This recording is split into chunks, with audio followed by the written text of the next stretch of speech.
Saudi अरब में काम की घंटे और ओवर टाइम कैसे गिनते हैं, चलिए बताते हैं। नमस्कार, स्वागत है आपका हमारे चैनल डेली सऊदी न्यूज पर। खबर शुरू करने से पहले एक जरूरी सूचना आपको दे दें कि अगर आप सऊदी में फंस गए हैं, कफील आपको छोड़ नहीं रहा है, आप परेशान हैं, वापस अपने घर लौटना चाहते हैं, तो घबराए नहीं, स्क्रीन पर दिए गए नंबर पर कांटेक्ट करें।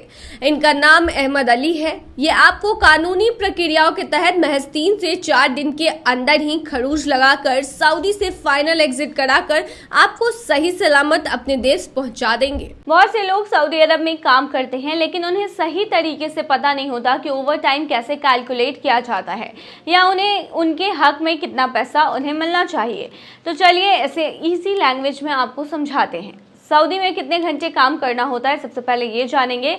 तो देखिए, सऊदी का जो लेबर कानून है उसके हिसाब से हर हफ्ते 48 घंटे काम होता है, यानी रोज 8 घंटे का वर्क। अगर कोई कंपनी आपसे इससे ज्यादा काम करवा रही है तो आपको उसका ओवर टाइम मिलना चाहिए। लेबर लॉ कहता है कि कोई भी कंपनी आपसे एक दिन में 11 घंटे से ज्यादा काम नहीं ले सकती, साथ ही लगातार 5 घंटे से ज्यादा बिना ब्रेक के काम नहीं करवा सकती। मतलब आपको खाने या आराम के लिए कम से कम 30 मिनट का ब्रेक मिलना जरूरी है। खाने, आराम या नमाज का समय काम के घंटों में नहीं जोड़ा जाता है, ये चीज को आपको ध्यान में रखना है। मतलब अगर आप सुबह 9 बजे से शाम 6 बजे तक काम करते हैं और बीच में 1 घंटे का ब्रेक है, तो असल में आपने 8 घंटे ही काम किया है। सरकारी कर्मचारियों के लिए नियम थोड़ा अलग होता है। उनके हफ्ते में सिर्फ 40 घंटे उन्हें काम करने होते हैं। रमजान में काम के घंटे, रमजान के महीनों में ही मुस्लिमों के लिए काम का समय कम हो जाता है। 6 घंटे रोज या 36 घंटे हफ्ते में उस दौरान रहता है टाइमिंग। गैर मुस्लिमों के लिए वही पुराने नियम चलते हैं, जिसके तहत उन्हें 8 घंटे रोज काम करना होता है। इसी वजह से रमजान में ज्यादातर ऑफिस सुबह 10 बजे से शाम 4 बजे तक ही खुले रहते हैं। अब सवाल है कि ओवर टाइम कैसे गिने। तो देखिए, ओवर टाइम का पैसा नॉर्मल वेतन से 1.5 गुना यानी कि 150% दिया जाता है।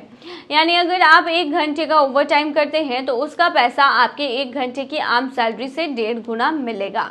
कब ओवर टाइम माना जाएगा? तो अगर आप हफ्ते में 48 घंटे से ज्यादा काम करते हैं या दिन में 8 घंटे से ज्यादा काम करते हैं या आपने ईद, वीकेंड या किसी सरकारी छुट्टी पर भी काम किया है, तो इस दौरान आप उसे कैलकुलेट कर सकते हैं।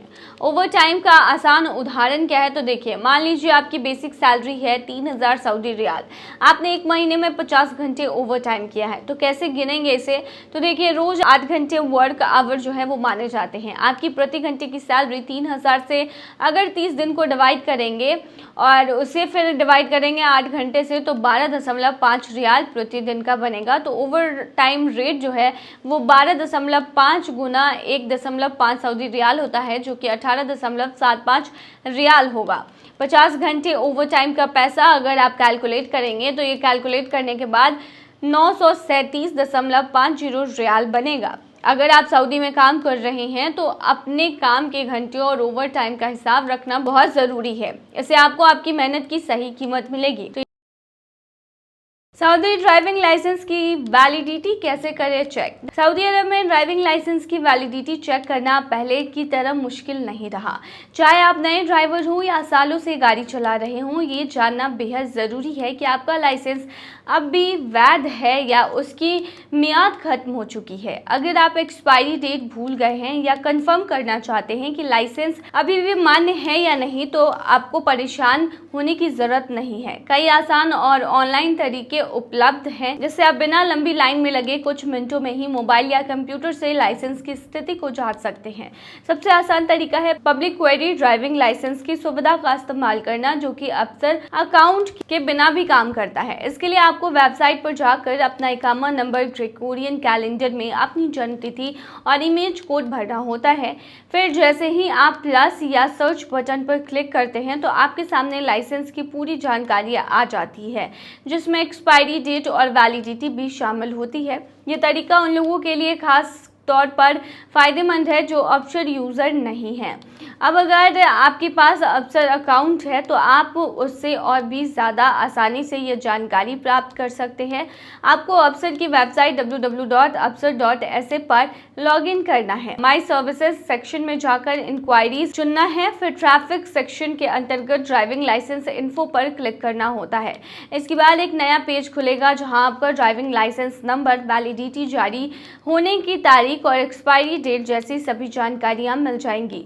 यह तरीका थोड़ा ज़्यादा सुरक्षित और आधिकारिक होता है। इसके अलावा एक और आधुनिक और सुविधाजनक विकल्प है तवक्लना सर्विसेज ऐप का इस्तेमाल करना। ये ऐप गूगल प्ले या स्टोर या एप्पल स्टोर से डाउनलोड किया जा सकता है।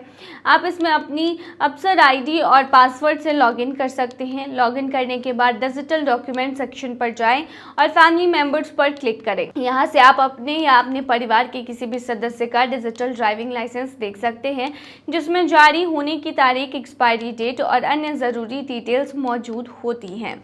अगर आप ऑनलाइन प्रक्रिया में नहीं जाना चाहते तो अपने फिजिकल ड्राइविंग लाइसेंस कार्ड को देखना भी एक आसान तरीका है। कार्ड की 5वीं लाइन में ड्राइविंग लाइसेंस की समाप्ति तिथि प्रिंट होती है, जिसे देखकर आप तुरंत अंदाजा लगा सकते हैं कि यह वैलिड है या नहीं। ये ध्यान रखना बेहद ज़रूरी है कि अगर आपका लाइसेंस एक्सपायर हो चुका है और फिर भी आप गाड़ी चला रहे हैं तो ट्रैफिक नियमों के अनुसार आप पर 300 सऊदी रियाल तक का जुर्माना लगाया जा सकता है। इसके अलावा अगर एक्सपायरी के बाद किसी दुर्घटना में आप शामिल होते हैं तो इंश्योरेंस भी कवर नहीं करेगा। इसीलिए सलाह यही है कि समय समय पर अपनी ड्राइविंग लाइसेंस की वैलिडिटी चेक करते रहें और यदि ज़रूरत हो तो समय रहते उसे रिन्यू भी करवा लें। इस तरह से आप आसानी से ये सुनिश्चित कर सकते हैं कि आपका लाइसेंस वैलिड है और बिना किसी कानूनी दिक्कत के सऊदी अरब में गाड़ी चला सकते हैं। तो ये थी तमाम जानकारी। बनी रही ऐसी तमाम खबरों के लिए डेली सऊदी न्यूज़ पर।